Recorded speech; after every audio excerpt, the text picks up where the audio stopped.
À bord de cet hélicoptère tchadien se trouve Sa Majesté Woudsou-Taïria, l'Amido de Bougoudum, dans le maillot d'Anaï. Il retrouve sa communauté ce 8 décembre 2024. Après son arrestation, déportation et séquestration intertchadienne, le chef traditionnel est ramené parmi les siens avec une jambe fracturée. Dans un vol spécial, il est accompagné par un représentant du Premier ministre du Tchad. À sa descente, à la place des fêtes de Yagua, il est accueilli par le gouverneur Midi Awa Bakari de la région de l'extrême nord Cameroun et son homologue Abdelkerim Seyid Bouchi du maillot KBS au Tchad qui porte la voix de son pays.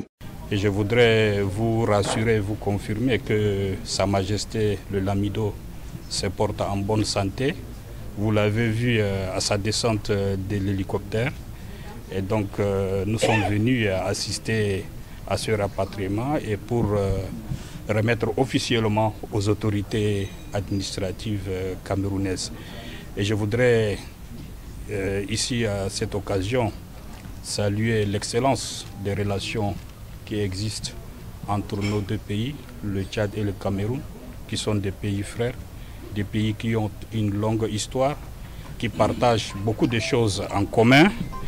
Et cela est le fait de nos deux présidents, le président de la République du Cameroun, Paul Biya, et le président Mahamat Idriss Déby Itno, qui œuvrent inlassablement dans le cadre de la bonne coopération, dans le cadre de l'intégration entre les deux pays.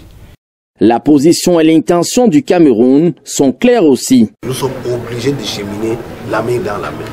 Et c'est pour cela que nos deux chefs d'État ont jeté ces ponts qui est à hauteur de des milliards, une quarantaine de milliards. C'est pas pour rien. C'est pour davantage consolider le vouloir vivre existant et l'intégration qui doit évoluer. Donc pour nous, nous sommes dans cette logique.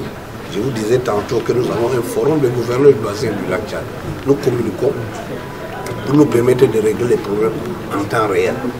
L'homme qui retrouve sa terre natale a été effectivement capturé et déporté le 19 novembre dernier suite à une situation conflictuelle survenue à la frontière entre notre pays et son voisin avec un bilan d'un mort et de nombreux blessés. Il a eu la vie sauve grâce à l'intervention prompte des autorités tchadiennes qui l'ont conduit à l'hôpital de référence national de N'Djamena pour des soins. Le dénouement de cet incident est à mettre à l'actif de la bonne relation qui existe entre les deux nations, partageant de longues frontières ainsi que de réalités et autres valeurs.